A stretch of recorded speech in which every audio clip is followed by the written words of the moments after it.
નમસ્કાર વિદ્યાર્થી મિત્રો, માય સેલ્ફ કેતન ચોટલિયા। આજના વિડીયોમાં ડિસ્કસ કરીશું ધોરણ અને 11-12માં આવતો એક ટોપિક ફંક્શન, અને એની અંદર ડિસ્કસ કરીશું આપણે habitual past.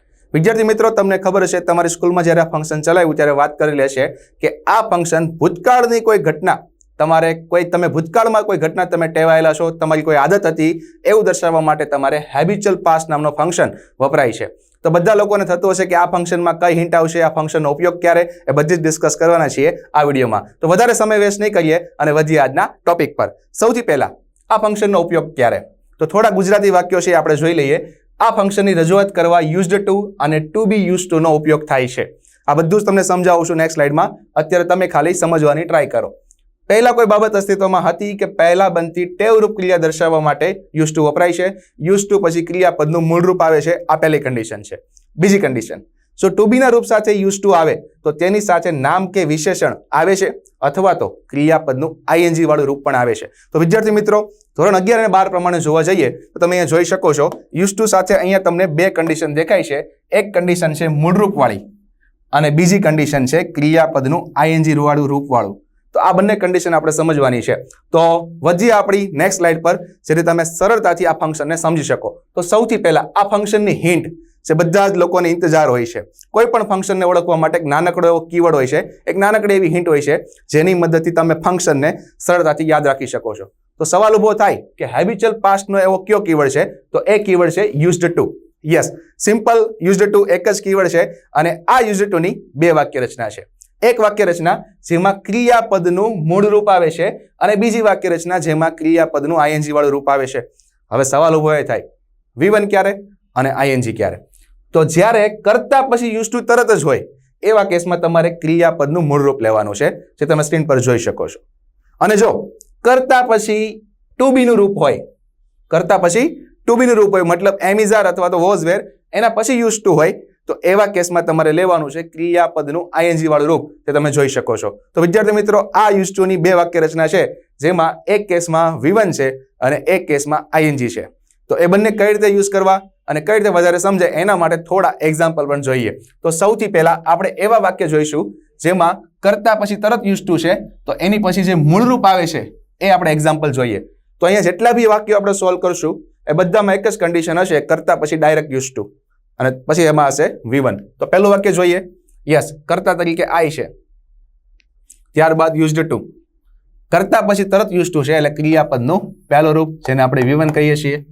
Yes, I use to play that game when I was younger, જ્યારે હું નાનો હતો ત્યારે ગેમ રમવા માટે ટેવાયેલો હતો। તો આ એક ઘટના છે, એક રિપીટેડ ઘટના છે, બાળપણમાં જ્યારે એ નાનો હતો ત્યારે ગેમ રમવા માટે ટેવાયેલો હતો। શોર્ટમાં આને રિપીટેડ પાસ્ટ એક્શન કહેવાય છે।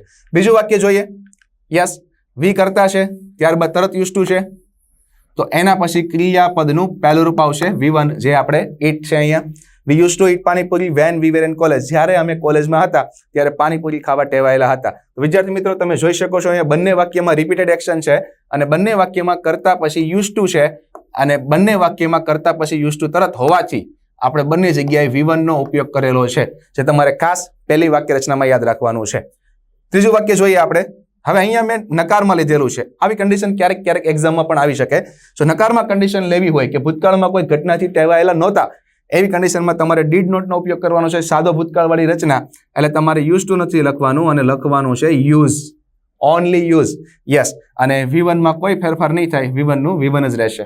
યસ, ચોથી કન્ડિશન જોઈએ આપણે, ફરીથી આઈ કરતા, ત્યારબાદ તરત યુઝ ટુ છે, અને ક્રિયાપદનું પહેલું રૂપ smoke, I use to smoke but I gave up a few year ago, હું ધૂમ્રપાનથી ટેવાયેલો હતો પણ થોડા વર્ષો પહેલા છોડી દીધું। તો આ બધી ઘટના ભૂતકાળની ઘટના દર્શાવે છે। પાંચમું વાક્ય જોઈએ, there use to be a panipuri stall. વિદ્યાર્થી મિત્રો, હવે ધેર વાળી રચનાને આપણે પણ બે વાક્યો લખેલા છે, જે એક્ઝામમાં આવવાની શક્યતા બહુ ઓછી છે, પણ છતાં પણ આ ફંક્શનને સમજવા માટે ડિસ્કસ કરવી જરૂરી છે। આપણે ઘણા એવા વાક્યો બોલતા હોય કે અહીંયા પેટ્રોલ પંપ પહેલા હતો, અહીંયા પહેલા પાણીપુરીની લારી રહેતી, તેવા જેટલા બી વાક્ય બોલીએ છીએ જે ભૂતકાળમાં હતા અત્યારે નથી, એવા સમયે તમે પણ યુઝ ટુ નો ઉપયોગ કરી શકો। ત્યારે ધેર વાળી રચનાનો ઉપયોગ કરવાનો છે, જે તમે એ વાક્ય જોઈ શકો છો, there use to be a panipuri stall. તો મતલબ પાસ્ટ કોઈ અવસ્થા, પાસ્ટ સ્ટેટ એ તમારે દર્શાવવી હોય ત્યારે પણ યુઝ ટુ નો ઉપયોગ કરીને તમે આ રીતે વાક્ય બનાવી શકો છો।